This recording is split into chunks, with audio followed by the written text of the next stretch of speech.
welcome everybody. It's really wonderful to see everybody here today. And after a day of celebration, I don't know about you, but I am fired up and ready to go.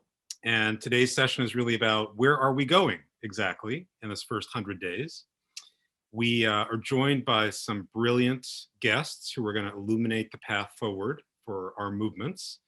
We have Dorian Warren, who is president of Community Change, one of the country's premier social justice organizations that supports grassroots organizing in low-income communities of color all across the country. He's a leading expert on issues of labor, worker rights, racial justice, economic security, and he's also hosts a podcast that I look to for insight when I'm confused about what's happening in our country, called System Check with Melissa Harris Perry, that I encourage you to check out. We're also joined by Judith Browne Dianis, who is executive director of the Advancement Project, which is a fantastic civil rights organization that combines litigation, community organizing, and communication strategy to win real concrete gains for people of color in this country, and is really pioneering what civil rights looks like in the 21st century. She's an expert on voting rights, criminal justice, policing, and we're really lucky to have her with us today. So, brother and sister, I'm so happy to have this conversation with you. And I warned you about this. We're going to start with a little bit of emotion first.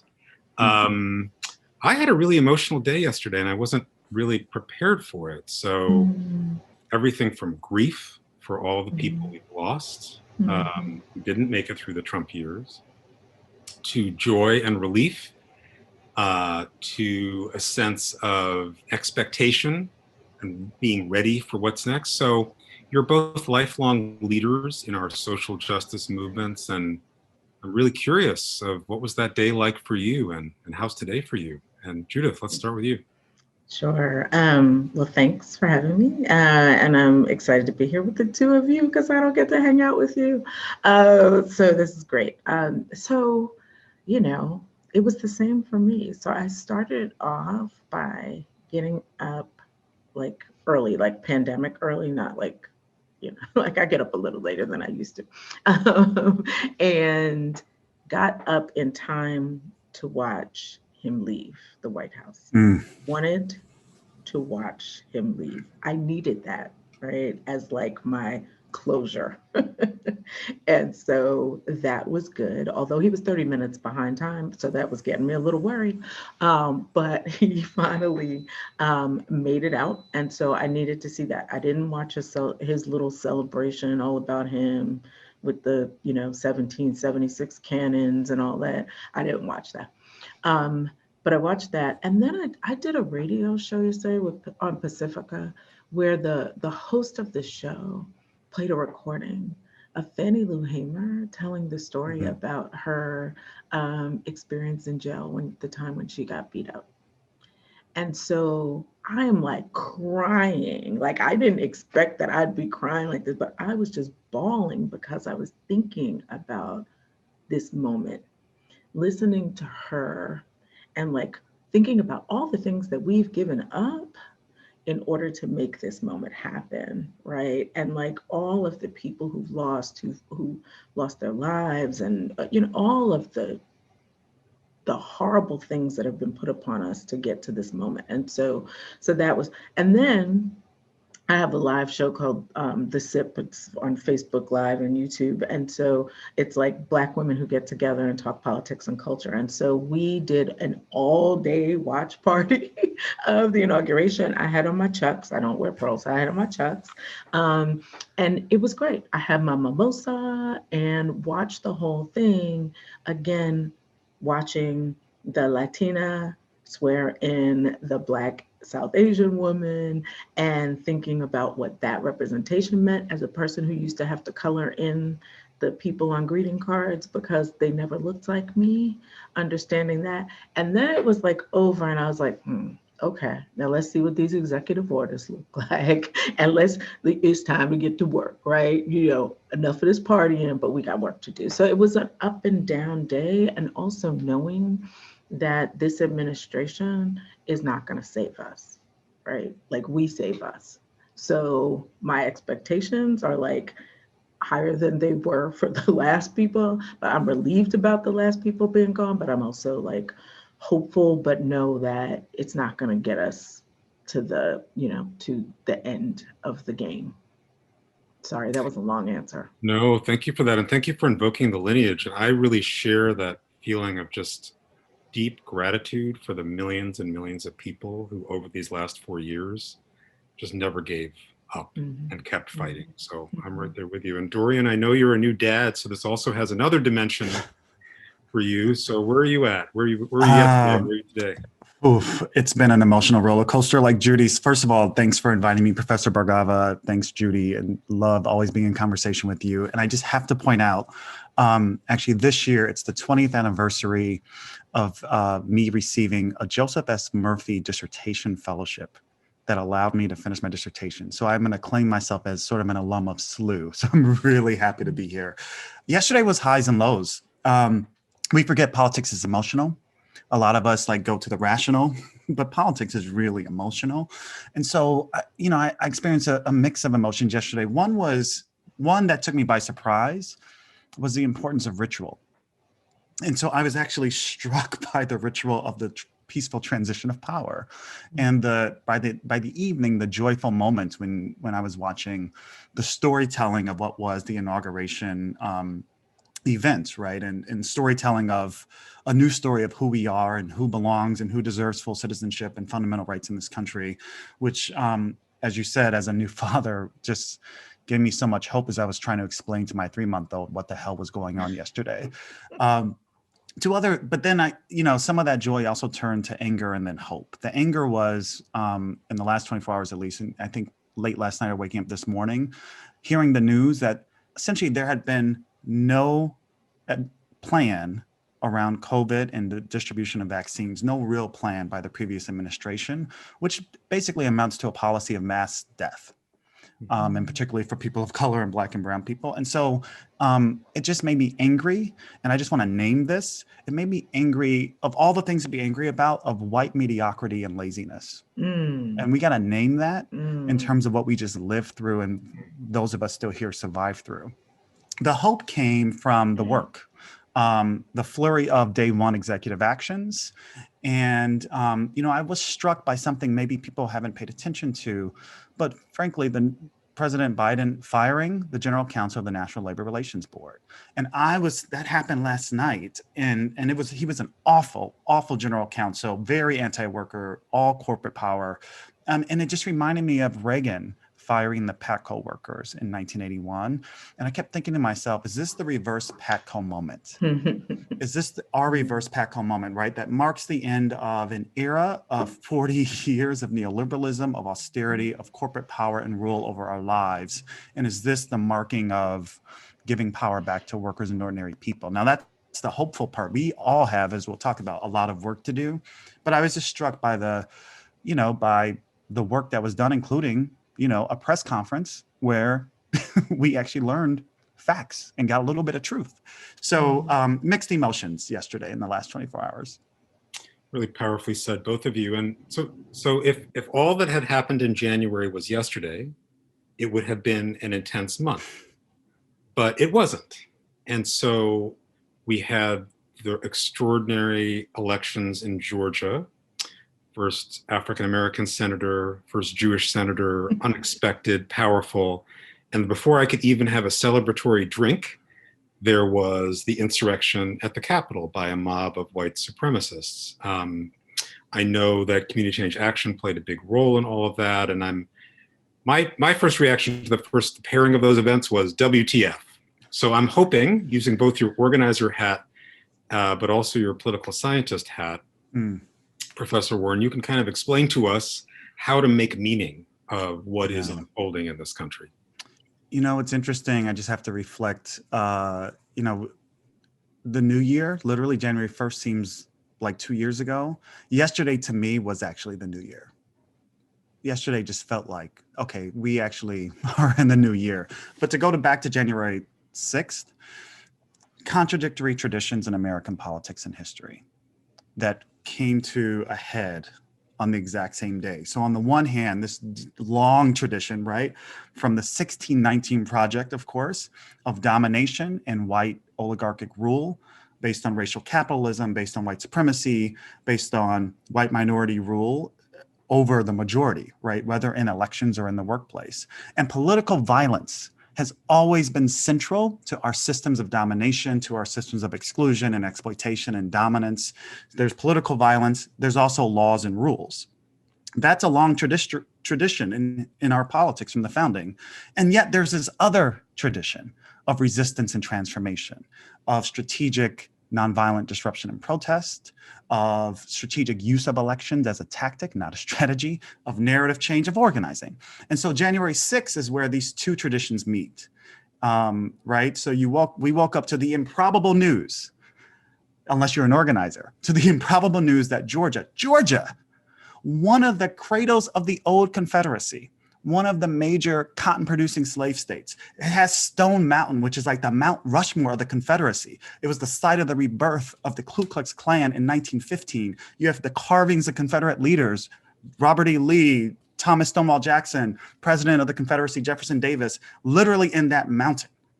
And yet, with that core history of that state, you have a 33-year-old Jewish man, and of course, the senior pastor of Dr. King's and his father's historic church, Ebenezer, both winning Senate seats, giving Democrats the majority in the Senate and a narrow trifecta. So it's improbable until it's not, because that took a decade of grassroots organizing and the building of infrastructure to create that political earthquake. Okay, and then a few hours later, we witnessed a traitorous, seditious, white supremacist insurrection on the United States Capitol, the very symbol of our democracy, of we the people, and it's not lost on me that we saw a Confederate flag make its way in the Capitol building, which never happened during the Civil War. The Capitol building that was, of course, built by enslaved Black people, and yes, their children, and Black enslaved children helped to build that very Capitol. So you take all that in, and so in hindsight, the events of January 6th were surprising and not surprising in the long sweep of American history. It's to quote a book, the unsteady march, in a sense, 2 steps forward, 1 step back. So whether it's the end of Reconstruction in the 1870s and 1880s that we know gave rise to Jim Crow authoritarian governments in the South, driven by many violent political coups d'etats. I think of the Colfax Massacre in Louisiana in 1873. That was an effort that resulted in Black death by white militias to contest for political power. I think of the Wilmington Riot of 1898 in North Carolina, a successful, violent white supremacist coup.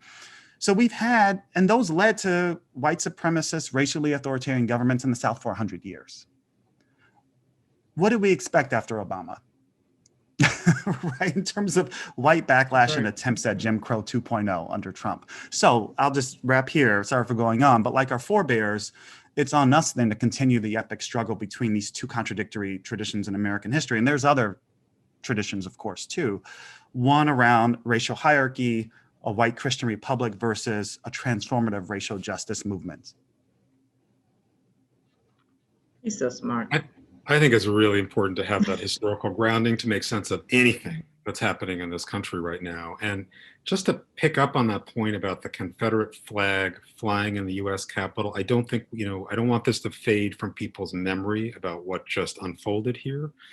Mm-hmm. So Judith, for you, my question is, it seems like what Trump is really saying and what they're saying when they say stop the steal is that Black votes are illegitimate, that voters of color are illegitimate. They're not full citizens in this democracy. So it seems clear that a big axis of struggle has to be for the franchise, for the full and equal access to the franchise. So what is the voting rights agenda for the first 100 days for this administration that you're pushing, that we should all be pushing?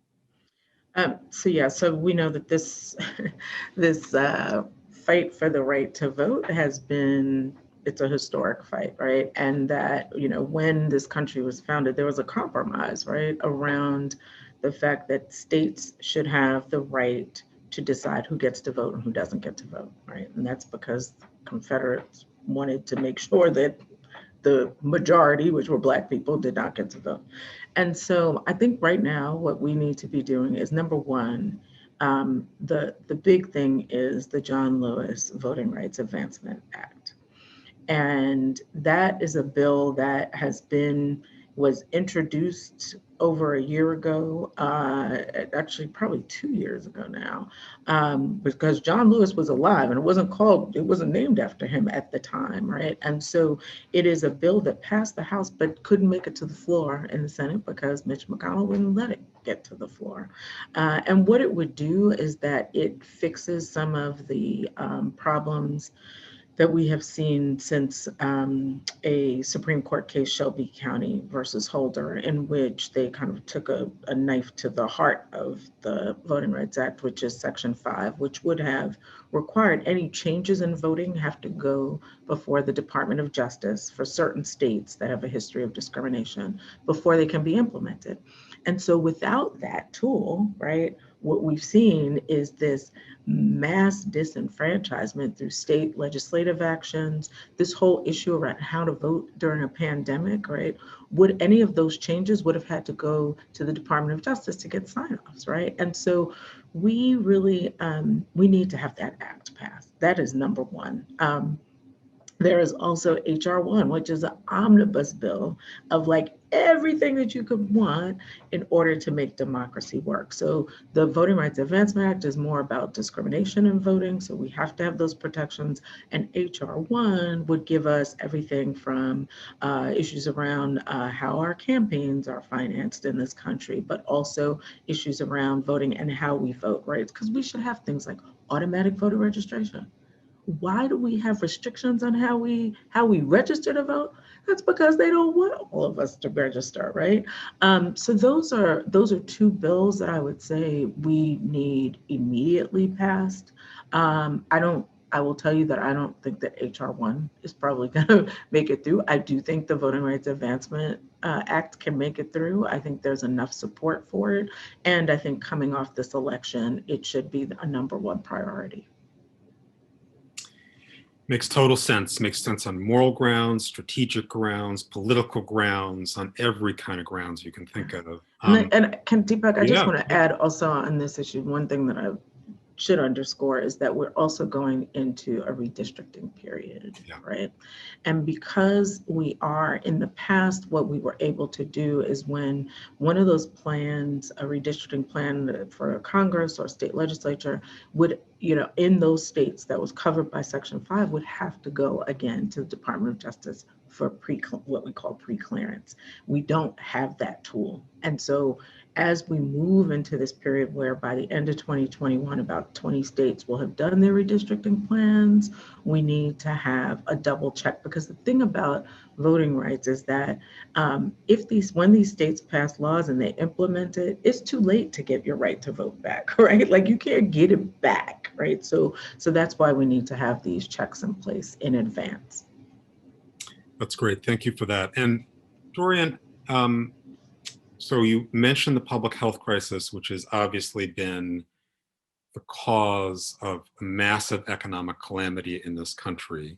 So can you speak to community changes priorities for this new administration? I know you've been working on them a lot over these last couple of years, and then how you assess and understand the Biden economic plan, the components of which were recently released, and also what you foresee coming. So how do you make sense of the response on the economic crisis? I think first and foremost, I think there are three big buckets for us in terms of our work, with many others, I should say. So one is around a just recovery. Obviously, COVID, getting our hands and arms around the most devastating pandemic in 100 years in this country and around the world. 400,000 Americans are dead, and it's hard for the brain to process that number.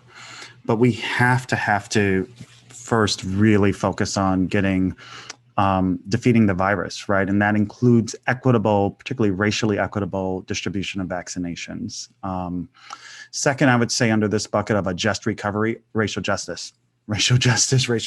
Everything has to have a lens of racial equity that this next administration does. I would add gender equity there too, which we've seen some moves towards, and I think Judy could probably speak more to that.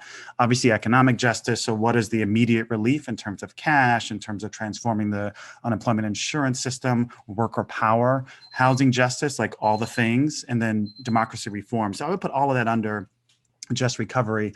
Community change in particular is really focused on a new vision around immigration reform and transformation of our immigration system. So that includes undoing all the bad things the Trump administration did, led by the white nationalist Stephen Miller, all the bad things he enacted that harmed and hurt and killed people. So reversals of executive orders like the Muslim ban and protection for dreamers, moratorium on deportations, but also transformative legislation that creates a pathway to citizenship for the undocumented. And then the third category here I would add would be childcare and broader investments in our care infrastructure. So that's childcare and early learning, which we care a lot about. I personally care a lot about, but also long-term care for elders, paid family leave. And that is really important for both rescue and recovery, which is how the Biden administration is framing their broad economic policies, because we need, and particularly for childcare, federal support for childcare providers, for childcare workers, accessibility for parents struggling to afford childcare. Childcare is the gateway to economic recovery. People can't get back to work if you're caring full-time for a child or an elderly person or someone with a disability. So care has to be front and center, and it is the future of our economy. So now is the time to invest with a down payment on bigger structural transformative changes, hopefully quickly. And then just to wrap up here, like Judy said, an eye towards 2022. So this is a period of redistricting, but what are we doing at a movement level in terms of state and local politics and building power? And there's one thing as a political scientist I always think about in my head, and that is policy is simply power relations frozen at a moment in time. It's sort of the settlement between different interests, and particularly the powerless versus the powerful. So what is our role in building power to win transformative policies in this period? Well, I think that's a really important frame for how we approach this moment of governing. It's not a matter of what are they going to do. It's a matter of what we are going to do. And speaking of that, we have seen the largest, most diverse social movement in the country's history take to the streets over the course of a year, not a day, not a week, not a month, but it's still going. And so, Judith, I want to ask you to speak to what's the response to that call that's been made about policing in America, about mass incarceration. How does the Biden administration really make a difference that people can feel in their lives about those issues? And just to be really raw about it, what should Black voters expect, having delivered the White House to this administration? Very clearly, very obviously, what's the ROI here on policing and incarceration and beyond? So big questions, and it's a difficult one, right? Because anybody who knows the history of now President Biden knows that he was the person who was he designed, implemented, architect of the crime bill of 1994. Has had a love affair with law enforcement for a very long time, including putting police in schools. He was the one who made that happen and made sure that the money was there. And so, but I also think he knows that it's a different time. And we now have evidence that what was done was so harmful to our communities. And so I think that there are a lot of things that they can do. And I want to say this, that they're not going to do what we don't push them to do. And they may not do all the things that we want them to do, right? And so this is why movement is always important. Like, just because, Biden is there, Harris is there, doesn't mean that we should stop organizing, protesting, and voting, right? Like, those things have to continue to happen. And so I'll just name a few things. So one of the things that they should be doing that I think is both immigration, but also law enforcement, and includes Black immigrants, is canceling 287G agreements, right? Like contracts. No reason to have them. And this is for those who don't know, it is the contracts that basically deputizes local law enforcement to be ICE, They're the ICE extended, right, family. And so that is something that they can do. Things like ending civil asset forfeiture, federal, right? Now, remember, we have, they have the federal arm, right, of criminal justice. They don't do the state, but they also have the strings, the purse strings, right? And so the purse strings are important. The purse strings and the budget are very important. And so, so those things, like, when we talk about all of the energy that was in the streets, what we are talking about is people who are a kind of a whole spectrum of people who want divestment to people who want abolition, right? And there are some who say, I'm not going to have that fight right now about defund versus abolition, because there is a spectrum. And so what it means is, for this administration is, number one, he's talked about giving an additional $300 million to law enforcement. It should not do that. This is exactly the wrong thing to do in this moment, right? Instead, what we need to be doing is looking at the budget that he puts forth.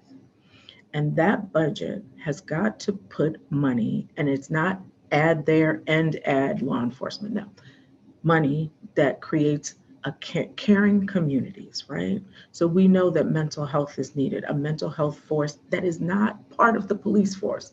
No, we want them separate, right? Violence prevention. Police don't stop violence, right? Like, we have violence prevention programs that are working in communities, and we need federal money to go into expanding that. So how are the things that get us out of this addiction to law enforcement? Because we are addicted. We are addicted in narrative. We are addicted in the way that we think that they're going to solve everything, and they're not. And so that addiction can only be overcome by cutting back, right? Like, you don't say to somebody, you have a drug problem, let's give you more. No, that's not, you have to pull back. And so how do we pull back? And that's got to be in the budget. Police-free schools. This money for police and schools, SROs, as some people call them, they're just cops, comes from the federal budget, right? Instead, we want that money to go into counselors and restorative justice programs in schools. And so there are things that they can do. I am worried that they're not, the expectations are here, and what they will do is here, and that there are restrictions.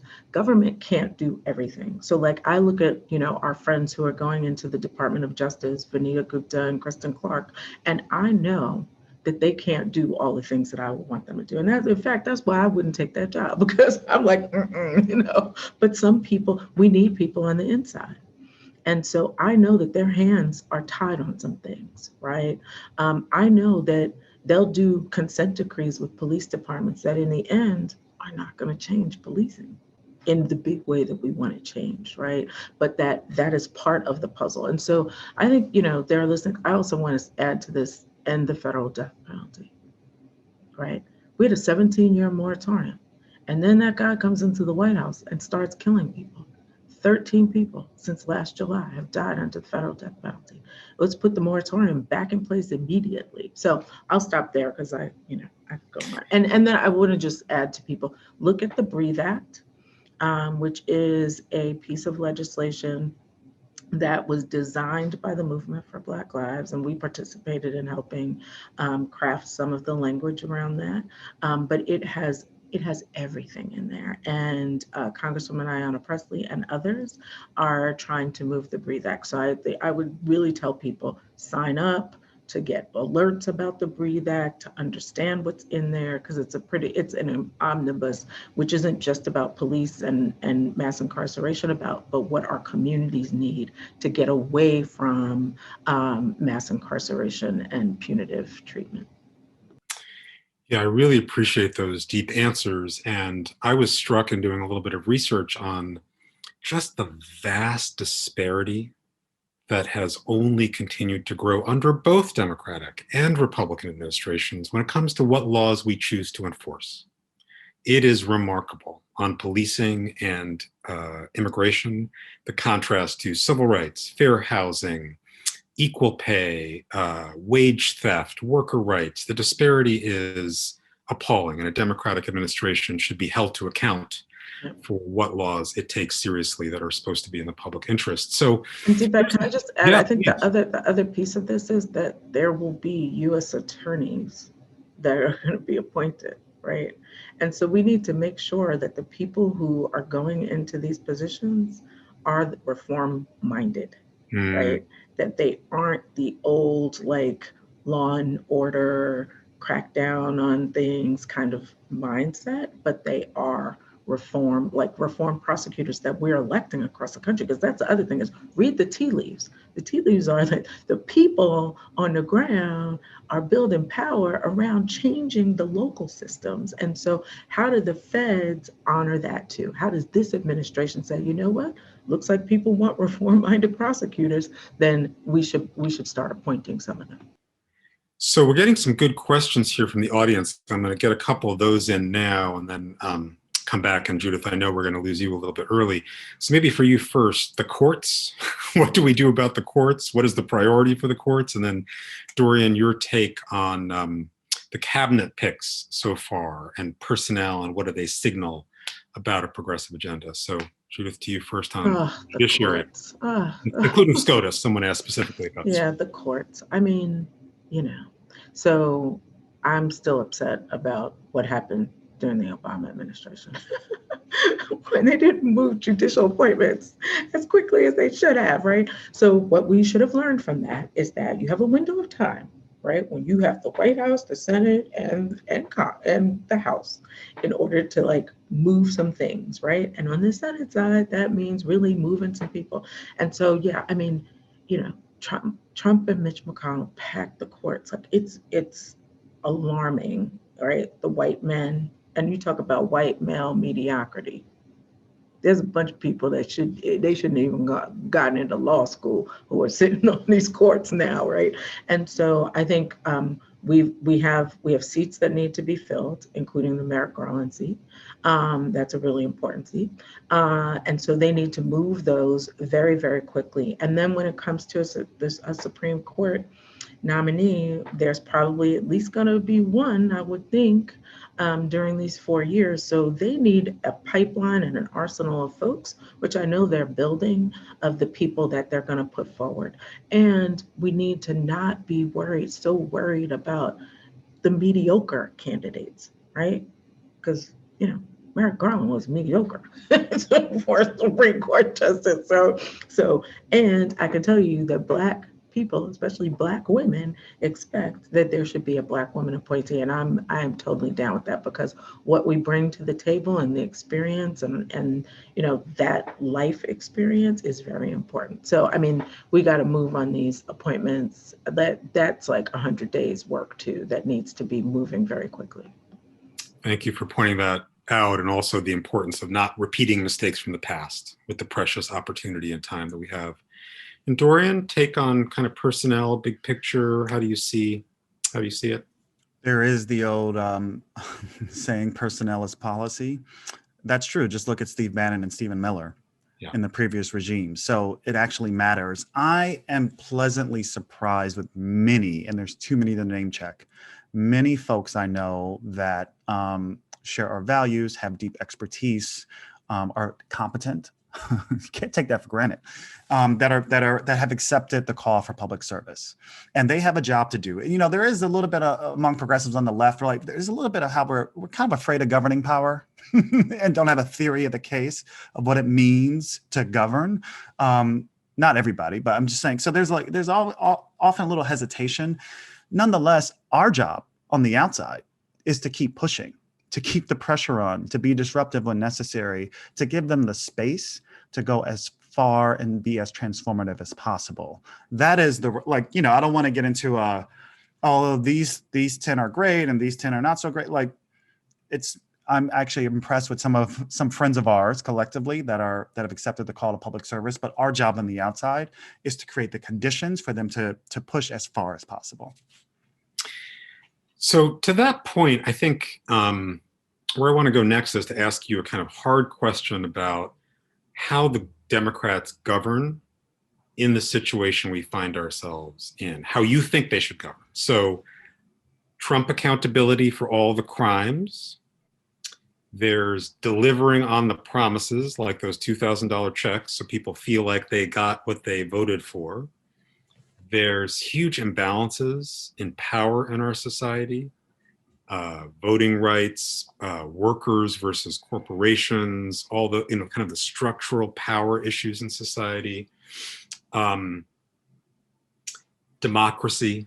How do you think about prioritization? Like, what's the theory of the case about how to govern in this time that we find ourselves in? And Judith, maybe you first, since I know you may need to duck out at some point.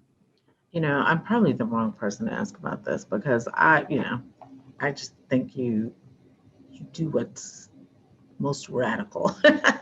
So I'm like down with the squad, right? Like let's grow the squad, because those sisters, and I know now they've got Jamal Bowman too, but it's really, that is the way but I want to be like a realist about this, right? Is that you have a Senate that still is, it's 50-50 plus the MVP, right? And so that means that there's going to be, and we already know the Senate tends to be more conservative and moderate anyway, even on the Democratic side. And so, I think they are, there's going to be a lot of compromises that are going to be made that are political compromises. But I also think, and right, like, so from my perspective, it's like, you better listen to the movement and like who put you in office. But you know what? There were a lot of people that still voted for that other guy, right? And so like America is like kind of split almost down the damn middle. And so I think that what that means, not the way it should, but what it means is that there's going to be a lot of middle of the road work that people in Congress are going to move. And that's because they know 4 years is not a long time. Some of them will be on a 2-year clock, right? Because they'll be up for election. And so I am worried about that, but I also think that's why movement has to be continuing to push, continuing to call for the radical things. We're going to have new voices like a Cori Bush out of St. Louis, who is just like incredible, right? And so you have to have the left flank. The left flank brings the right, even not, I don't mean the right, but like the left right out towards the left. And so I think that that's going to be quite important. But I also think that getting to Dorian's point around the things that people need to survive, right? Like we have there's one level, which is survival at this point. Mm-hmm. And I think the more that they can make the case that we are helping people get on their feet, right? That they will get some people who were unexpected allies and people who actually are like, thank you for that check. Thank you for the healthcare. Thank you because we're at such rock bottom right now that survival is important, and it's a winner, and it's going to bring people along for them. Thank you for that. That's deliver and push from the outside as being critical ingredients to a governing paradigm. And so there are a couple of questions for you, Dorian, that speak to the question of power.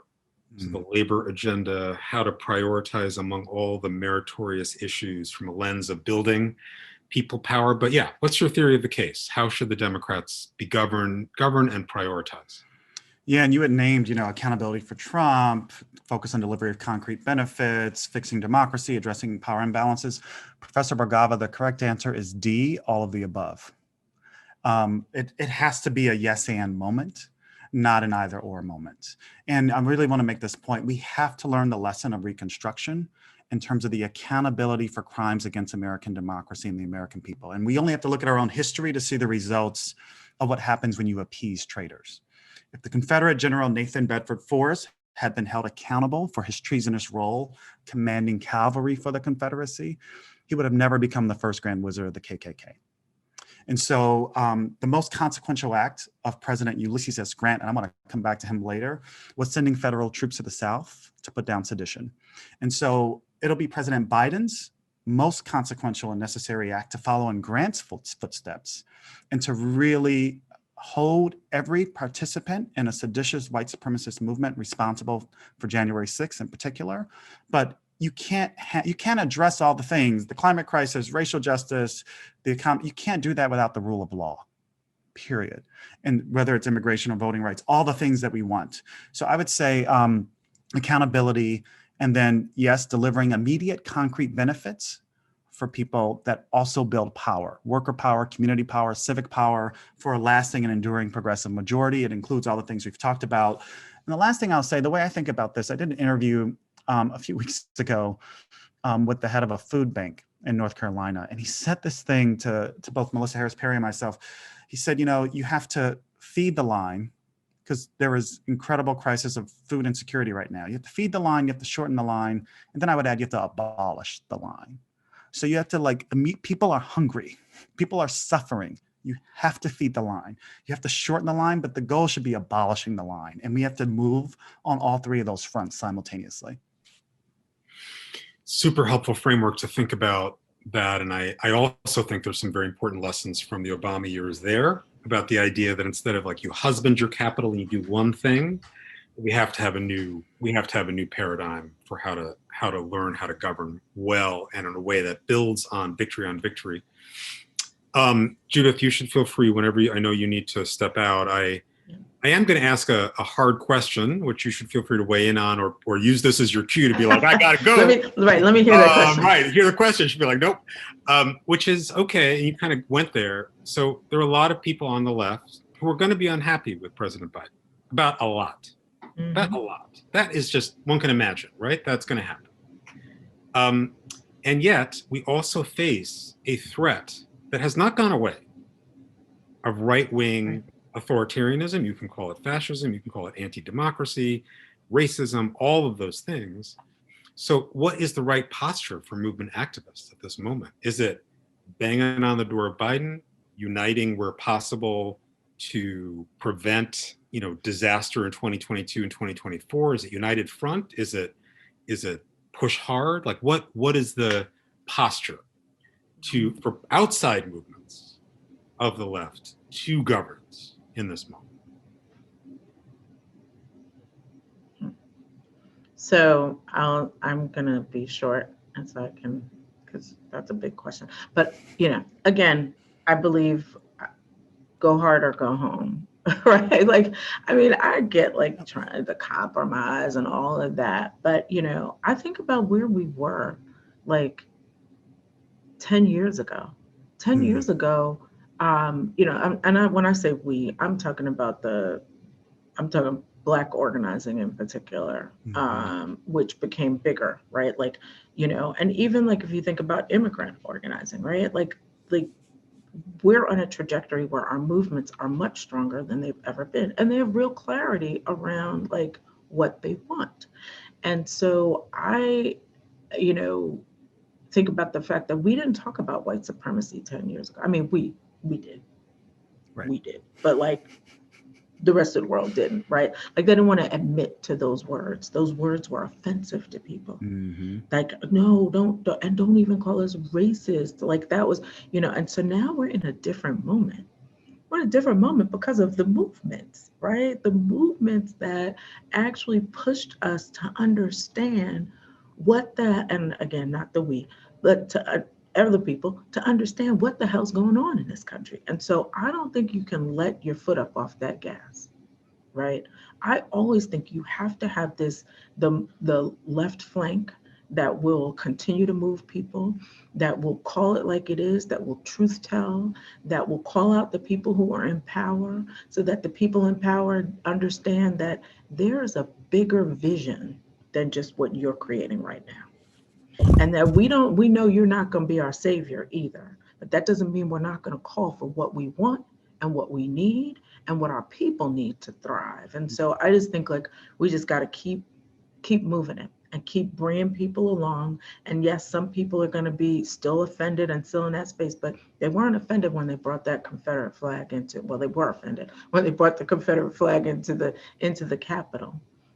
And that's because they know that there's something else happening here. And the multiracial democracy that we are building is very progressive, right?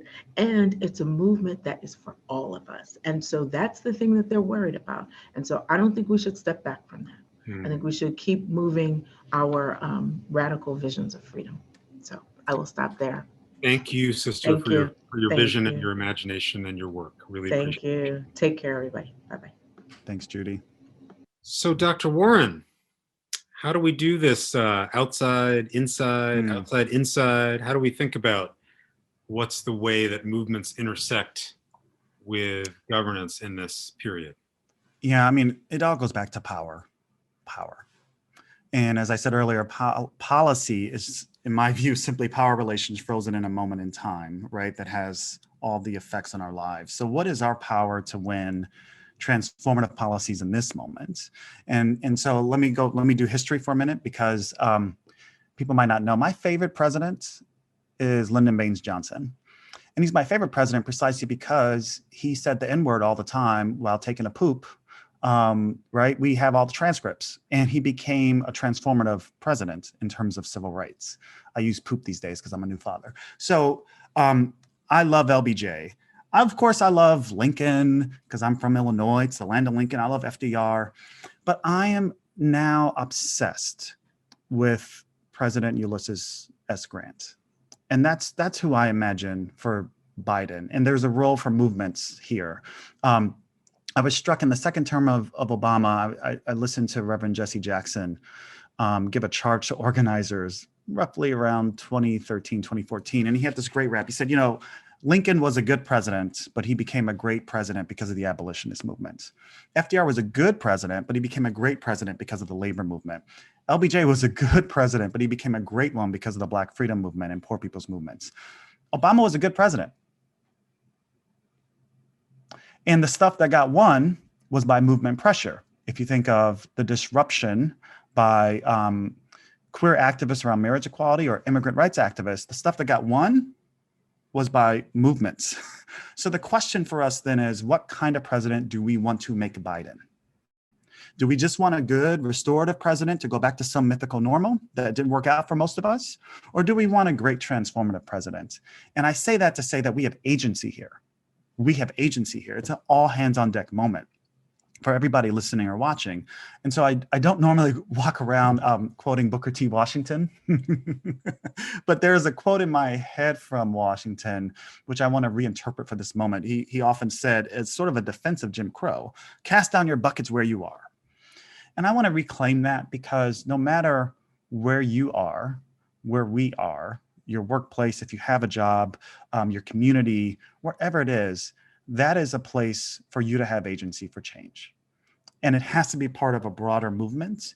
But let's also be sober, right? Yes, we have to push at the national level. We have to push the Biden administration, the Biden-Harris administration, but we have to keep pushing at the local and state level too, because it's not like, our side won a whole bunch of state houses in this past election, right? So there is so much work to be done. So I would just think, like, all of us have a role to play. It is an all hands on deck moment, and we have agency to determine the outcome. History is instructive, but it's not determinative of what kind of country that we can create, because we've done it before. Beautifully said. So last question for you, I think, given the organization's historic focus on the issue of immigration, I think a lot of folks were surprised that on the first day Biden took office, that he sent a immigration bill to Congress, and that it's kind of high on the agenda, given how central racist nativism was to the Trump strategy and agenda. So I guess your perspective on how that issue fits into the Democratic priorities, and how the organization and the broader coalition are kind of thinking about the possibilities at this stage. I think two things. One is that didn't happen by accident. Did not happen by accident. Sure, I'm sure President Biden is a very decent person, but that took movement to get to this point. It's and not just like yesterday or last year. Professor Bhargava, you helped to build this movement over 20 years of immigrant rights organizations, organizing, expanding the base, creating electoral power, as part of the broader strategy, and just pushing. So it's not an accident that a reversal of the Muslim ban, travel ban, was signed on day one. It is not an accident that immigration reform legislation got sent to Congress. That is the result. To go back to my point, policy is reflection of power relations. That is the power of movement. And we have a really hard time claiming our victories. We have a really hard time claiming our victories. It's not an accident that the Biden-Harris administration is supportive of a $15 an hour minimum wage. When in 2012, when the Fight for 15 in a Union was launched, it was laughed out the room by a whole bunch of progressive liberal folks. And here we are, right? Even the former President Obama he could only get to 9 or 10. So we're in a different moment. And it is the result of movement pressure, of grassroots organizing. You don't understand a Michigan or a Wisconsin or an Arizona or a Georgia without understanding the grassroots organizing that took years to build up the power. And so the first thing to say is it's not an accident that immigration reform is high on this agenda, along with many other things like racial justice and worker power. Second is, Deepak, in terms of immigration, and this is the storytelling, and I would think of this as narrative power.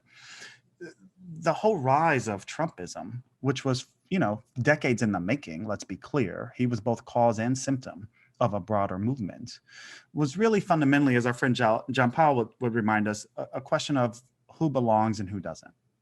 Who belongs in this country, who has rights and claims in this country, and is in an expansive, inclusive vision or an exclusionary one.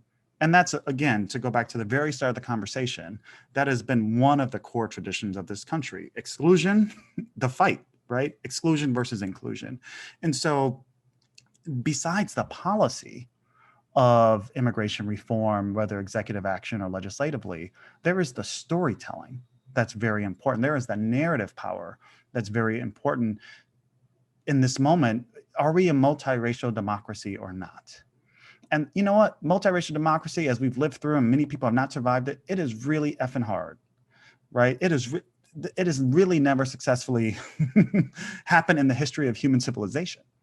So in that context, right, this experiment here where we find ourselves, this thing called the United States of America, this is a long struggle to create something, to invent something that has never succeeded in human history. And so that is the task ahead of us in terms of the interwoven connections and linked fate of Black people or Indigenous people or immigrants or people with disabilities or queer people. That is the narrative storytelling power of this moment that has to be led by movements. But I am happy to see this new administration take up some of the things that many of us have been fighting for decades.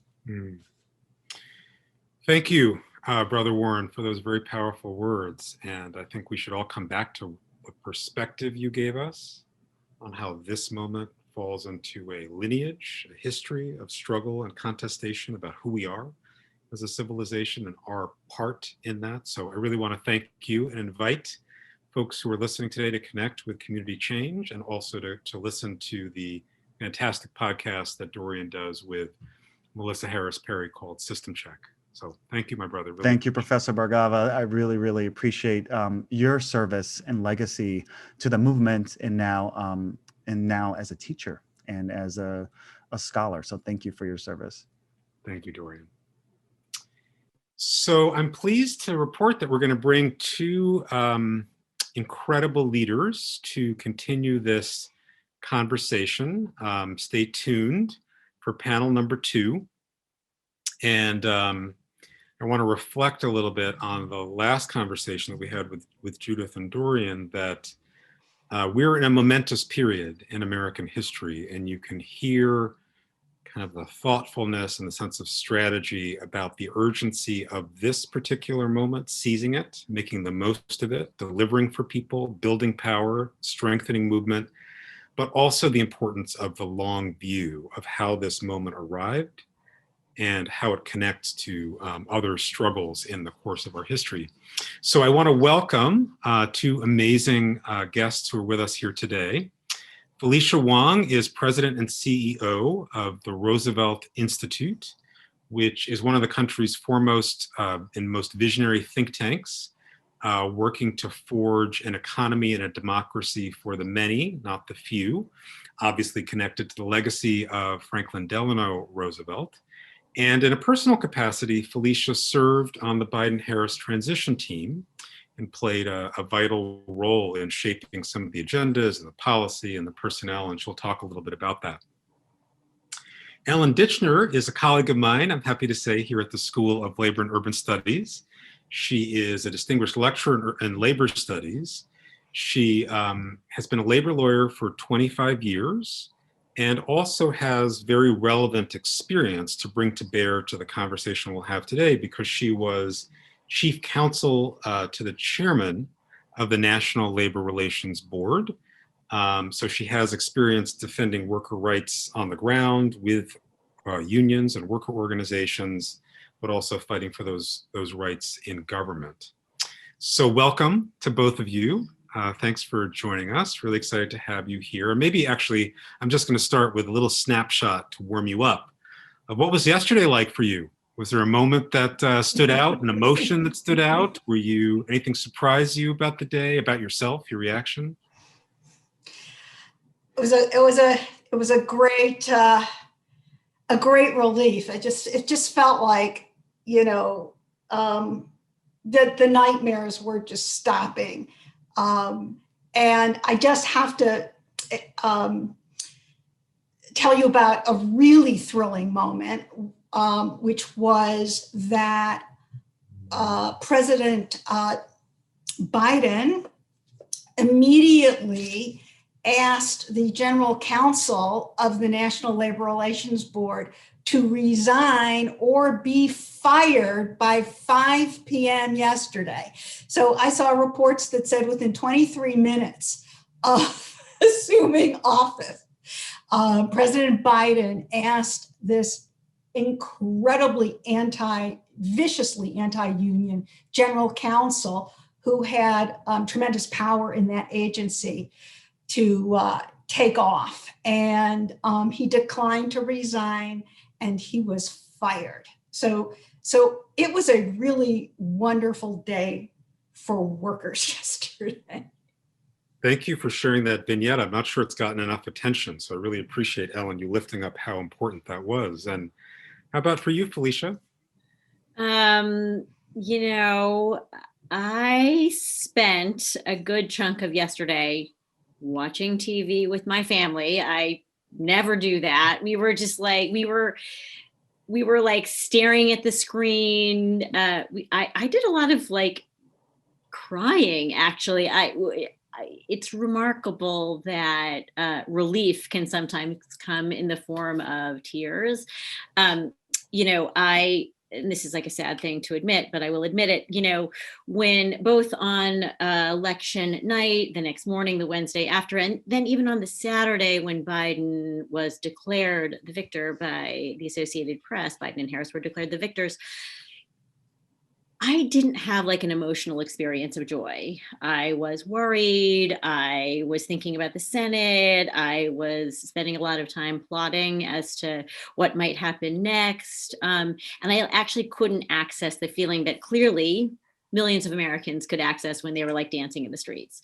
Well, yesterday was sort of, you know, the dancing in the streets moment for me and for my kids. And, you know, we had spaghetti with red sauce and ice cream and mango lassies yesterday for dinner, which in honor of Joe Biden, who apparently loves like, you know, Northeastern red sauce spaghetti. And then of course, Kamala Harris. So we just kind of had a great day. Thank you for giving us those little vignettes into the personal and the policy dimensions of a momentous day. So we have a lot of crises on our hands. We have a pandemic, we have an economic recession, which comes on the heels of, you know, historic economic inequality. We have a racial justice crisis, we have a climate crisis, and we have a democracy crisis, all those crises at the same time. And so Felicia, I want to start with you. You were a member of in your personal capacity, of the Biden-Harris Transition Committee. So can you give us a window into the economic plans of the Biden administration? you pointed out to me preparing for this that there's the immediate recovery package, but there's actually more coming, so you can kind of project forward to us and its strengths and weaknesses, what you see the flashpoints being as that makes its way to Capitol Hill, and and your perspective on what's needed. Right. Well, I think well, first of all, I think it's remarkable that a couple things are remarkable about the Biden-Harris team. First of all, that they deeply recognize the interconnection of the economic crisis, the COVID crisis. Maybe that's not that remarkable to notice, but also they will put into the mix also the climate crisis and the crisis of racial justice. And I think that is very real for them. And frankly, I think that is increasingly, especially the addition of the climate crisis and the crisis of racial violence, I think that is increasingly real for he's not the vice president anymore, for President Biden himself. I listened to him last night. He regularly talks about watching the video of George Floyd's murder in a way that I think is very real. And so I think all of these things inform his and the team's economic response. I also think they've taken very seriously the new economics, which basically says that in a time of crisis, the greatest danger is doing too little rather than doing too much. That is a huge difference from the Obama era. That's a huge difference from the received economic wisdom of, 2008, 2009. And, I've been listening to plenty of sort of hard-boiled, Hill reporters or White House reporters who are even mentioning, gosh, this is the first time that we have heard the White House economic team, care more about the labor markets than the financial markets. There's something new and something different going on here. And so I think that the $1.9 trillion rescue plan, which I'm happy to talk about in more detail, but that rescue plan, that was big. Right. And that was extremely bold. That plan has at least 3 different components. There is a direct COVID rescue piece, money for vaccine distribution, money for school reopening. Then there's a whole second piece of that is about helping individual people, right? Increased unemployment insurance, the $2,000 checks that we've been talking that has made a lot of headlines. And then there's a third piece that is about helping state and local governments who are suffering greatly with the lack of or the downfall in tax revenues. So this is a very big package. This is a bigger package than I expected. Frankly, I was shocked to see that number, and again, we can talk about all of that. But I think the actual legislation, even in this first package, this rescue package, before we get to recovery, reflects the new thinking, and in some ways, I think reflects Biden's own sense of using this moment, not just to get back to normal, but to do something much bigger about restructuring our economy. I don't think I would have said that 6 months ago about Joe Biden, but I think I might think that about him now. And you've mentioned this kind of distinction between the first package and then what will come later. Can you just say a little bit about what to expect or what you think should happen in beyond the immediate? Right. Well, I think that Biden and his team are thinking about this kind of like FDR did. FDR talked about relief and recovery in the 1930s to try to bring the country out of the Great Depression. I do think it's notable that the Biden team, Biden called this $1.9 trillion package the American Rescue Package.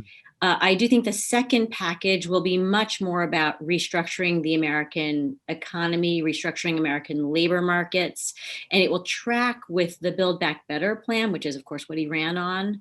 And over the summer, what was really notable as they rolled out that set of ideas for restructuring the American economy, they really focused on multiple trillions of dollars. You essentially saw $3 trillion in money that would go, $2 trillion of which would go to jobs in a cleaner, greener economy, and close to $1 trillion that was allocated for improving and increasing jobs in the caring economy.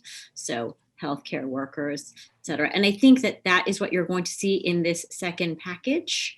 And I think you could see it as soon as the State of the Union address. Thank you for that. Really helpful for us to understand what's coming as part of an overall effort to get recovery going in the economy. So, Ellen, let's talk about the role of workers and unions in this administration and why that should be central, why union power, worker power should be central. You and I believe it. We all believe it on this panel, but make the case to us why that needs to be not something for some other year in administration, but this year. And then if it were, what would the NLRB do? What would the Department of Labor do? What should Congress do about union rights and union power? Well, restructuring the economy is absolutely critical. I couldn't agree more. I mean, we have, the greatest wealth disparity ever. We have CEOs making 320 times more than your median worker. And the workers who are most negatively impacted by wealth inequality in this country are workers of color. And we've been seeing them dying in this virus where they've been on the front line, making, wages that are barely livable or not livable at all. And they can't even get any kind of hazard pay, let alone protective equipment. Most economists agree that economic inequality has been tied directly to the decline of unionization. As the number of unionized workers have declined, the wealth gap has increased. I mean, there are these illustrations that really graphs that show it so starkly. I wish I could show one of them here. And so unions are the one institution in our society that has the potential power to take on corporate interests that have been driving the economy. They have the collective power to demand and to achieve economic justice. But as we all know, unions are very weak today. In the private sector, only 6.2% of workers are unionized. In the 1970s, it was 38%.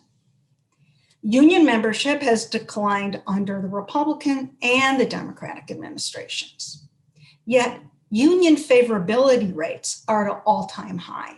50% of ununionized workers said if they had the opportunity to do so, they would join right away because they see unions as a way to take power over their working lives. Union density is low because employers have waged a war on workers, and our labor laws have assisted them. Our economic system has dramatically failed to meet the needs of workers, the unemployed, the employed, the underemployed. And so the Biden administration needs to promote very, very bold action, not tinker at the edges. It's got to be fundamental to make the interests of workers and unions a central part of its program. It can't treat unions as just another special interest group. They really have to be at the table. On his campaign website, President Biden said, I will quote, "Today, there's a war on organizing, collective bargaining, unions, and workers, and it's been raging for decades." So the Biden administration must make the expansion of workers' rights, and the ability to organize into unions a core part of its program. And to do this, it must push very, very hard for major labor law reform. FDR did it in the 1930s in response to an economic crisis, right, that left millions unemployed. And he faced a massive strike wave of workers that threatened the very foundations of capitalism. And he pushed Congress to pass the most wide-ranging law in the history of the United States, which is the National Labor Relations Act. And that gave the workers the right to unionize and force their employers to bargain with them and bargain with their union that they selected. In the following decades, membership increased dramatically.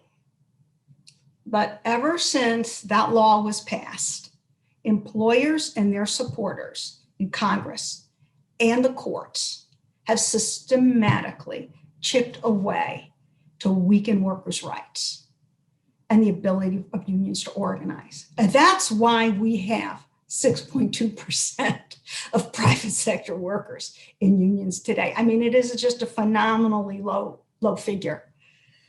So pending in the Senate is a major labor law reform bill called the Protecting the Right to Organize, the PRO Act. It's an extensive bill that seeks to strengthen the ability of unions and workers to organize and to roll back some of the worst anti-worker laws, including the Taft-Hartley law, which in 1947 amended the National Labor Relations Act to basically gut the strength of that law. So we know the economy and the pandemic are at the top of the list of challenges that President Biden faces immediately. And the question is, will the president make the PRO Act a central piece of his economic policies? When we talk about reconstructing the economy, we need to make sure that the force that is most powerful to achieve goals for workers is at the table. And will the president use his bully pulpit to talk about the importance of the growth of unions, to reverse worker exploitation, massive inequality? The president has that bully pulpit. Former President Obama didn't use it for labor law reform. We need President Biden to do it this time. For all their limitations, unions are the one institution in society that represents the interests of workers, and they have fought for the laws that benefit working people, whether unionized or not.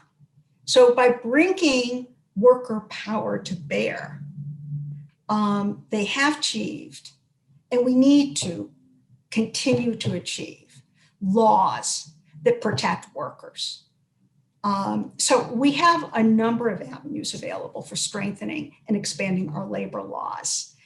And it was truly wonderful yesterday to see President Biden issue all those executive orders, and to see that picture of him with all those folders that he was, signing orders on. And executive orders are really important because they're quick. President can take these actions and it doesn't have to wait for Congress. And so I would mention a few executive orders that labor would love to see right off the bat. One is to require federal contractors to comply with labor law. The federal government spends about $1 trillion a year on goods and services. And it employs about 5 million workers are employed by federal contractors who contract with the federal government. So President Biden could use the government's buying power to require that all contractors, if they want to do business with the federal government, pay a minimum $15 wage, paid sick leave, comply with health and safety laws, demand employer neutrality when the employees of these subcontractors seek to unionize, use government buying power to create more higher paid green jobs. Those are just a few things the president could do with an executive order. Now, for the Department of Labor and the NLRB and Congress, it's a slower process, but measures need to be immediately taken. So for the Department of Labor, which enforces the Fair Labor Standards Act, occupational safety and health, family medical leave, a lot of the employment laws that affect individual workers. I think at the top of their list is going to be health and safety, especially for essential workers in this pandemic. The Trump Department of Labor was completely MIA. I mean, they didn't issue a single enforceable rule during this whole pandemic crisis.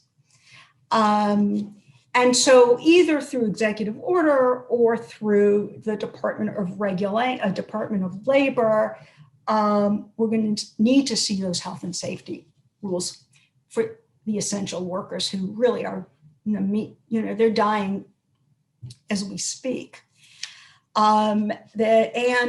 Who's been most disproportionately affected by COVID, of course, have been Black and Latinx workers. 60% of the COVID deaths in New York City have been Black and brown workers. 128 MTA workers have died of COVID. 1,700 healthcare workers in the United States have died of COVID. So we really need to move fast immediately to protect these workers, to give them sick pay, to make sure they have PPE, to make sure the employers are required to follow health and safety provisions. Department of Labor is going to want to quickly reverse the Trump board's overtime rules. The Trump board passed ridiculously low levels of workers who would be protected by overtime. The estimates are that workers lost $1.4 billion a year in wages that they would have received had the Department of Labor not rolled back the Obama overtime regulations on. I think you're going to see a Department of Labor that aggressively enforces wage and hours laws. And it's important that the Department of Labor partner with unions and worker groups to maximize enforcement. A major priority of the Department of Labor is also going to be to stem the misclassification of workers as independent contractors. And because by misclassifying workers as independent contractors, those workers are denied the protections under our labor laws for minimum wage, overtime, health and safety, discrimination laws, and the right to unionize. The financial incentives for employers to treat workers as independent contractors is really considerable. And so when we talk about economic structural changes, this area and another area I want to talk about when I talk about NLRB priorities, I think are really, really central. So I'm going to try to really quickly focus on two priorities for the NLRB.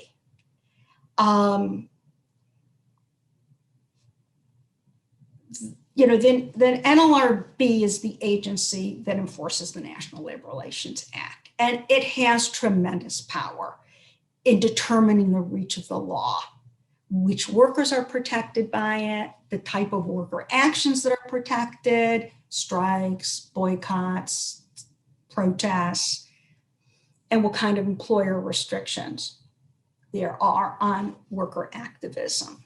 And so members of the NLRB under a Democratic administration have interpreted the law expansively to protect large numbers of workers and to protect broad ranges of activity. When the Republicans are in power, do the opposite. And so the Trump board has been a gift to employers and a horror for workers. And the Trump board issued decisions adopting everything on the Chamber of Commerce's wish list, all of which severely weakened workers' protections and their ability to organize. So unfortunately, the board will not be under Democratic control until late August at the earliest. There's some vacancies. There's one right now that could be filled by a Democrat, but Republican, the majority Republican terms,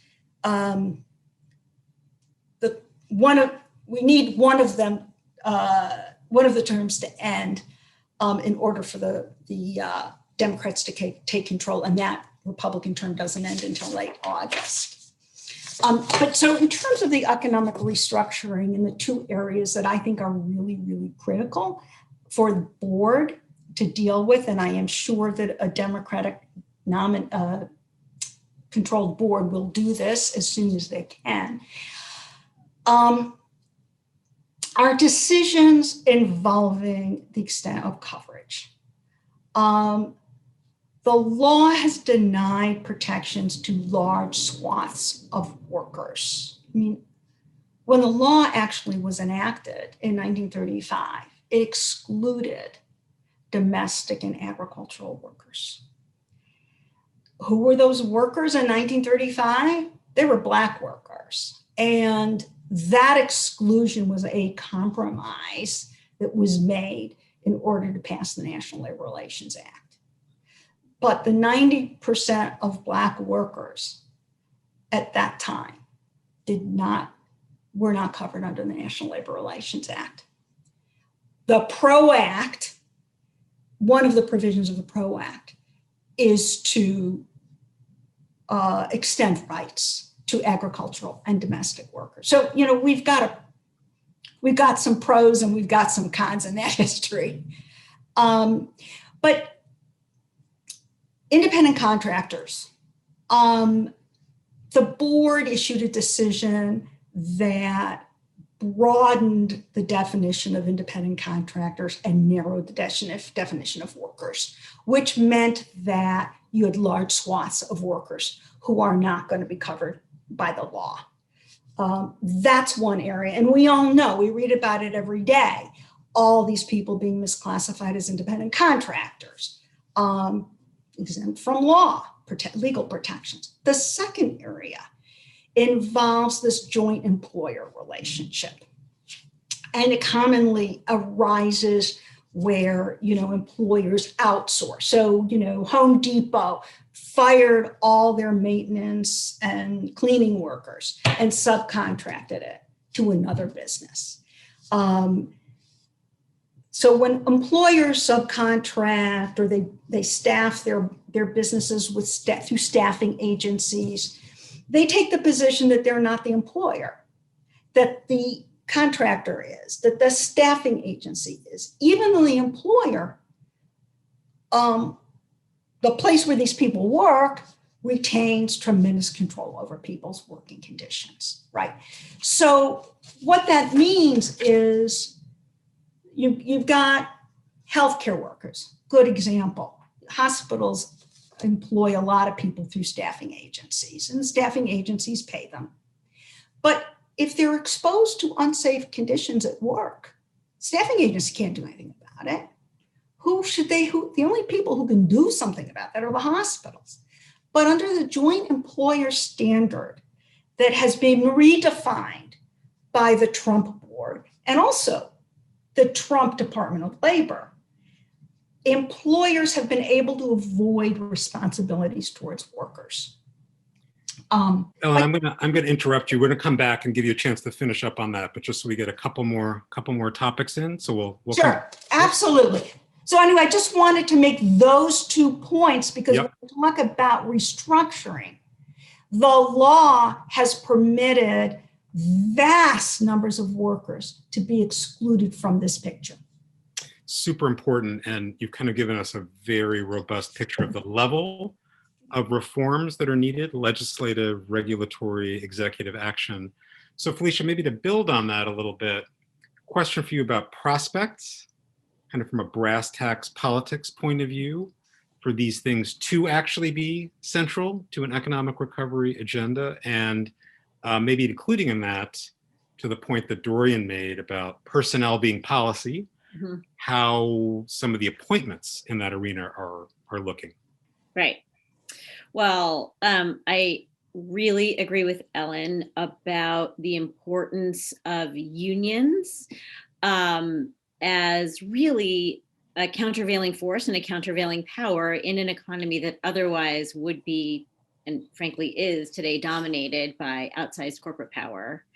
That has all kinds of bad effects. It has bad effects on wages. It has bad effects on for consumers. It has bad effects, on for those of us who think about like online privacy. It has bad effects for all of us who use social media.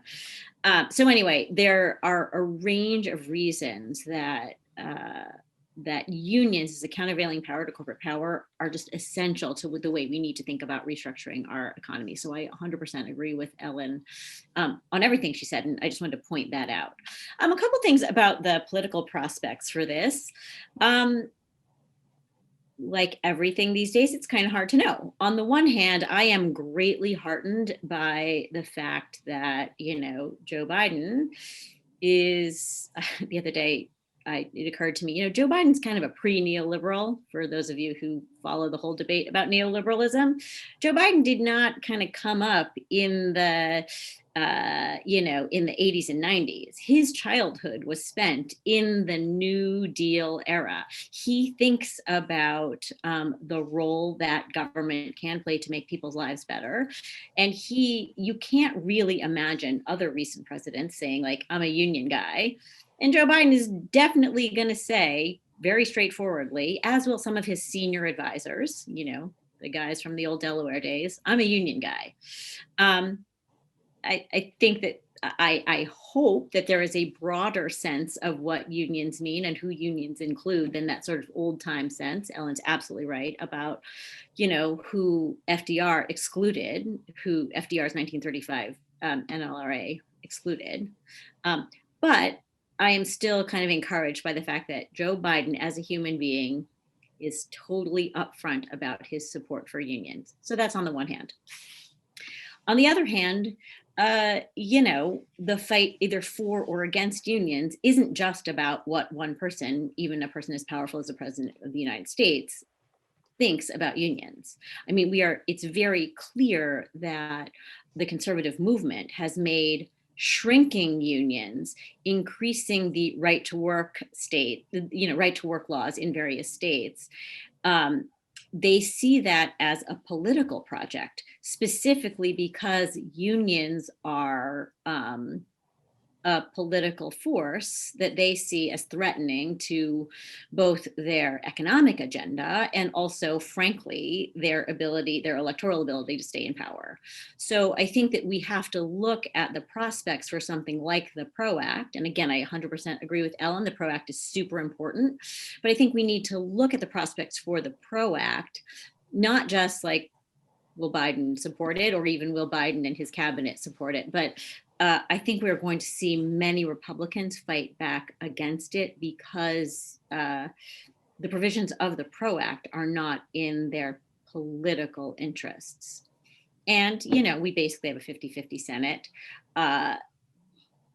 unless the Democrats decide to do something about the filibuster. It's hard for me to imagine that the PRO Act in the current environment is going to get the requisite number of votes, 60 votes. So anyway, I think that's something that we're gonna have to fight for. So that's one thing. The only other thing quickly, Deepak, to your question about, personnel as policy, and again, to pick up on Ellen's point about the importance of the Labor Department and what can be done even without legislation. I'm pretty excited about this Labor Department. I think some of you may have followed the question about whether Julie Su, who is, the head of the the Department of Labor in California, whether she was going to be the Secretary of Labor or Marty Walsh, who is a Bostonian and a labor leader from the Northeast. Marty Walsh is now ended up getting that appointment. And I think that does reflect the power of labor now. He had a lot of support from the AFL in particular, from Rich Trumka in particular. So I thought that was an interesting, kind of set of developments there. And at the same time, I think it's really exciting to see the 4 or 5 people who got announced yesterday as Labor Department staff. So a woman named Janelle Jones is now the chief economist at the Department of Labor. Super important job, in my opinion. She was the person who was behind Black Women Best, which is the idea that you need to be looking at the fate of Black and Brown workers and women workers in reporting out how the economy is doing. There are a number of other people also who are. Our friend Alex Trudell Fernandez, Deepak, is going to be running the evaluation department at the Department of Labor. Basically, there's lots of people who are kind of on Team Ellen who are now going to be in important roles staffing the Labor Department. And I think that is pretty great. So just want to flag, there are a couple questions, Ellen, when I come back to you that I want to ask you that actually the audience is asking. One is, who knows about the PRO Act, and should there or is there a campaign about the PRO Act? And also kind of when we can expect a vacancy, how soon can we expect a nominee for the vacancy on the NLRB? So I'll come back to you about those in a second. Felicia, there are a couple of good questions for you from the audience. They're actually better than the ones I was going to ask you, so I'm going to go ahead and ask them. One of which is about climate and economic recovery. And the questioner is asking here, just transition policies confront the climate crisis, phase out extractive industries, while also retaining and compensating affected workers, having a labor protection, labor rights agenda. Kind of what's the prospect of that? And then a second panelist asked about the idea of a national infrastructure bank and kind of what your thoughts are about that. So both of those over to you. Yeah, I think that's all actually wrapped up together. It's really the same question, which is what is the Biden administration's sort of take on or plan for decarbonizing the economy? And I think if there's any place where the Biden folks have shown a lot of acumen, a lot of intellectual creativity, and a lot of policy creativity already, it has been here. First of all, just like judging by the numbers, the people that Biden has brought into the White House in particular, who are ready to run a climate forward strategy for economic recovery, there's just a lot of people that he's brought in. I take that as a very good sign. Secondly, I think that the ideas that they're advocating for specifically really reflect a new thinking about climate. The idea is that you need to be the only way to get out of the climate crisis is to do 2 things. One, invest in decarbonizing sectors. Invest in everything from battery production to smart grids to wind and solar at scale in the United States. You definitely see that thinking reflected in some of the folks who are coming in. And you need to make sure that all of the jobs that will eventually be produced by these new sectors go to frontline work, go to people in frontline communities. There's a provision called EJ 40, Economic Justice 40, meaning that 40% of all the benefit from whatever trillions of dollars we see, cross your fingers, going to green jobs will go to people in affected communities, Black, Brown, fence line communities. So that's really important. The flip side of that is that you need to be phasing out oil and gas industry. And there's a lot of willingness to use the regulatory power at the Treasury, for example, to go ahead and declare, for example, that a lot of these industries are in fact risky business, and to try to disincentivize monies going to them. And then finally, just quickly on the infrastructure bank, the National Infrastructure Bank, one of the challenges with trying to do this kind of state forward, federal funds forward innovation strategy, getting money into new green industries in ways that are super important because the private sector won't do that alone. It's too big a risk. How are you going to move the money out there, right? And one of the ideas is that you would have a national infrastructure bank that would be able to do that and actually move and direct money in ways that, you know, would act like essentially a strategic investment agency. You know, there's a lot of debate over how to capitalize the National Infrastructure Bank. How much of that money should be private? How much should be public? Who owns the stuff that gets invested in? And that's going to have to be hammered out. But I'm encouraged that many, many, many people, both in the union movement, the climate movement, and inside the administration right now are working on that problem.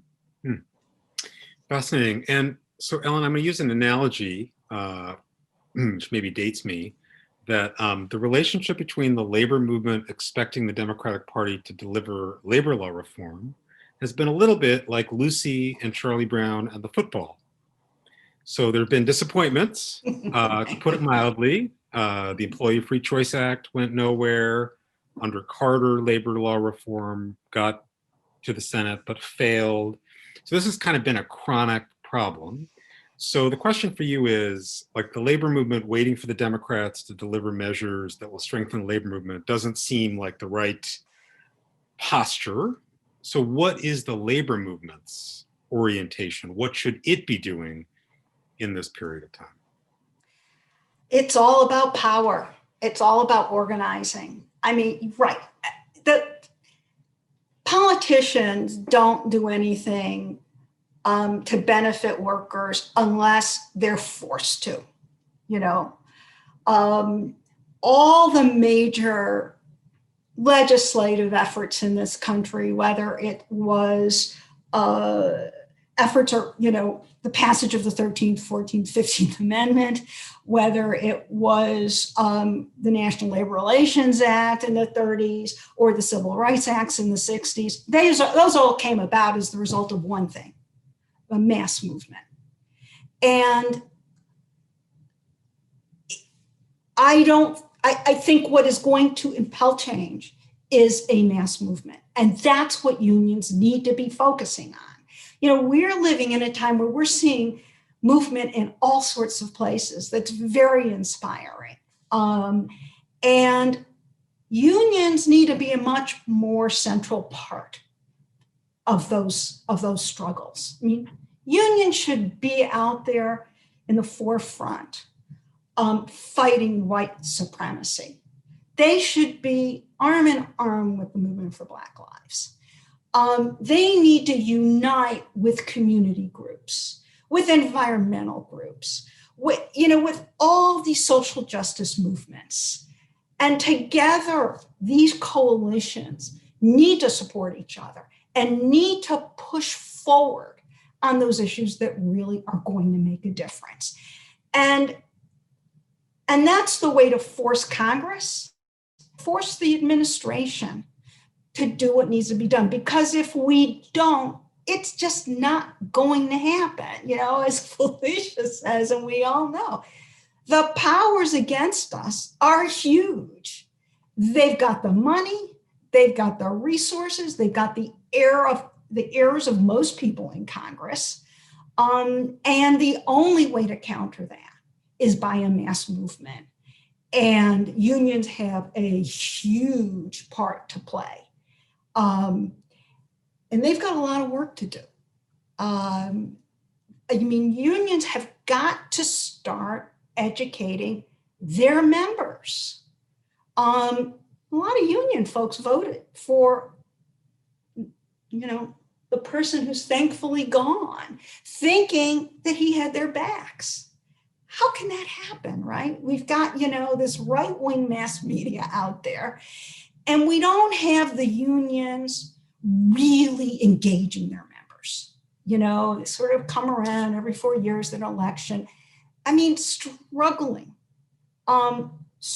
with their members over hard questions, over racial divisions, over the importance of labor law reform, why union members should be talking about it, should be working together.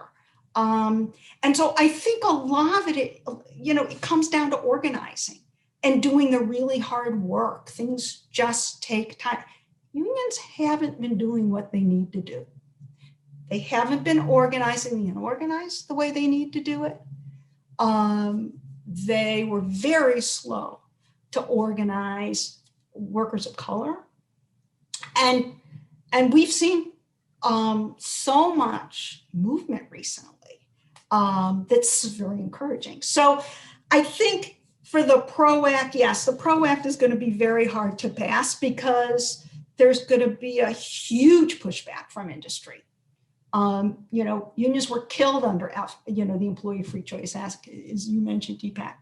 And, the unions they didn't organize hard enough around it, and they didn't hold President Obama's feet to the fire, because that is a law that actually could have passed right after Obama's election because the Democrats had the Senate.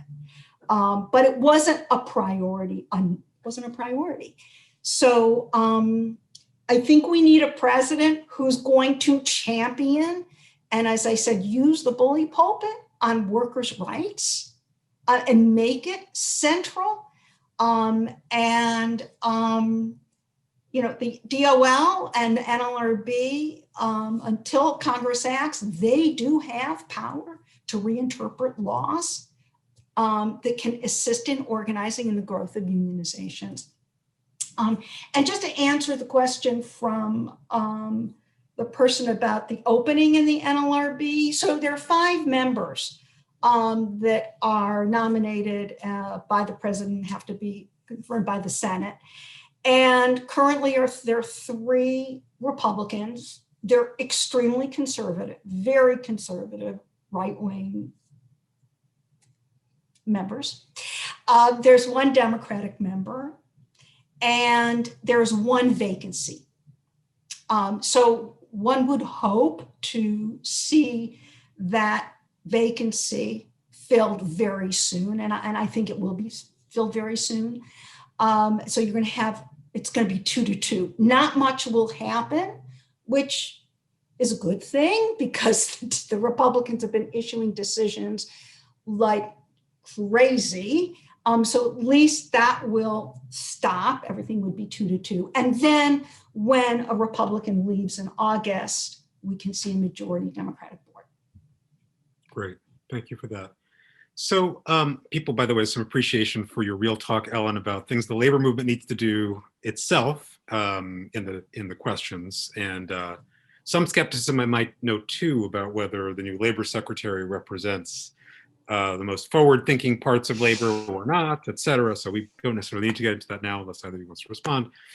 But I want to take us to a little bit of a kind of a higher level view about what in this age of like titanic inequality, right? So I know we all develop these numbers, but it's actually hard to convey how unequal we were before COVID and Trump and the recession, right? And that's all gotten massively worse. What is it look like for successful governance at the end of 2 years and 4 years? Like everyone's saying, we don't want to go back to normal because normal was terrible, terrible in terms of inequality, terrible in terms of racism, all those things. But like, what is the picture of successful governance in this period? Felicia, maybe I'll start with you. Yeah, you are absolutely right that I think inequality now is so bad, actually, in the quote K-shaped recovery or the K-shaped non-recovery for the people who are at the bottom part of the K. I think it's so bad that we actually can't even conceptualize it, especially for those of us who, are fortunate enough to still have our jobs and to work from home and to be now, Zoom fluent or whatever. I think we do not even, because we don't, like we don't go a lot of places anymore. We cannot even see or understand just how bad it is for people who are, let's say, in the bottom 40% of the income distribution. It is we don't even know it. And I think that's a really important thing for our politics, that we have to continually remind ourselves, those of us who are more fortunate. Just how bad it is. Many economists are starting to talk about the fact that we actually have two separate economies now, in ways that kind of bring to mind the worst nightmares of kind of a gated community society that some of us had feared 10 years ago. We may in fact be there or very close to it now. And I think that is terrifying. What I would say about all of that in terms of what success would look like, especially given what I see coming from the Biden people already, I think we really need to focus on jobs, on job creation. Obviously, those jobs need to be union jobs, but I am very cognizant of the fact that we are 10 million jobs short, given where we have 10 million fewer employed people now than we did in February of 2020, purely as a result of COVID. And then we have 5 million people who don't even show up in those numbers because they'd stopped looking for work. So that's 15 million people. Call it 50 million people if you think about, their families and other people that they support. But that's 15 million jobs, and that's, 40, 50 million people who are suffering because they have no income. And and therefore no hope, no political hope, et cetera. I think that there is definitely something that the Biden administration can and should do for direct job creation. And so my question and my challenge for all of us, but especially for the Biden folks, and for Congress, what's it going to take to add 15 million jobs to this economy by November 2022, just as a random time in history, a random time. What's it going to take to add? And I actually think that the multi-trillion-dollar investments that they were talking about in Build Back Better, the $2 trillion in green infrastructure, the close to $1 trillion in care, it's a pretty big down payment on a lot of those jobs. Those jobs need to be union jobs. They need to be jobs that people in real communities can actually see and understand. This is for substantive reasons as well as political reasons.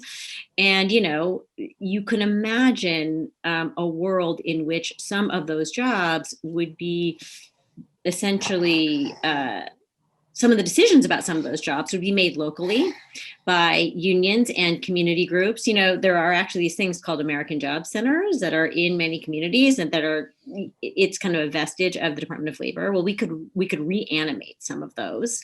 So for me, maybe it sounds utopian, but you got to give me at least a day or two after the inauguration to be able to dream big. I would love to see a multiracial green 15 million jobs campaign. I think a lot of people could get behind that. I think it would do great things for our economy. I think it would do great things for the labor movement. And I think it would do great things for our politics. Ellen, how about you? What would you say about success? I would follow up on. Go ahead. Yeah. I would follow up on that. I mean, look, FDR created, public works, quickly created millions and millions and millions of jobs. And direct government. If the Biden administration move forward with that kind of perspective, we have huge infrastructure needs, right? So he could do a major public works project, involve, at union wages. Yes, a lot of this costs money, a lot of money, but it's so interesting. And I have to quote Alexandria Ocasio-Cortez, who, when asked about the cost of the Green New Deal, responds, when we talk about the military budget and spending money on war, no one ever asks if there's enough money to go invade this place and that place and this place. Why is it when you're asking for things that people need in this society, jobs, healthcare, whatever, there's always a concern about the price tag? So I think that this is the time. We have a crisis. People are suffering, and this is the time for the folks in power to really take a huge, bold move, they can do it. I mean, they have the power to create all these jobs and to make them good jobs. And what's their answer to not doing that? It's a great challenge. Can I just one quick follow-up? Yeah. First of all, I actually think the Biden people very self-consciously see themselves as following the footsteps of FDR, and they really like the stories about direct job creation, civilian conservation corps, works progress, et cetera. So that's one thing. Second thing, sorry, my dog is distracting me. The second thing is that, am I going to have forgotten the second thing? I'm sorry. Well, I've got something. I've got one wrap-up question. Yeah, go ahead. Which I think may go where you're going, which is like one of my worries a bit about this period is that if you think about the Obama years and the turn towards DC and the sausage making process, two things stopped happening. One thing is the mass movement that actually creates the conditions for change, right? That didn't occur in the way that we had seen it happen in the 60s that you were talking about, Ellen, in the 30s with workers on the move throughout American history that Dorian referred to in the earlier panel. But we also saw like people's imagination kind of shrink.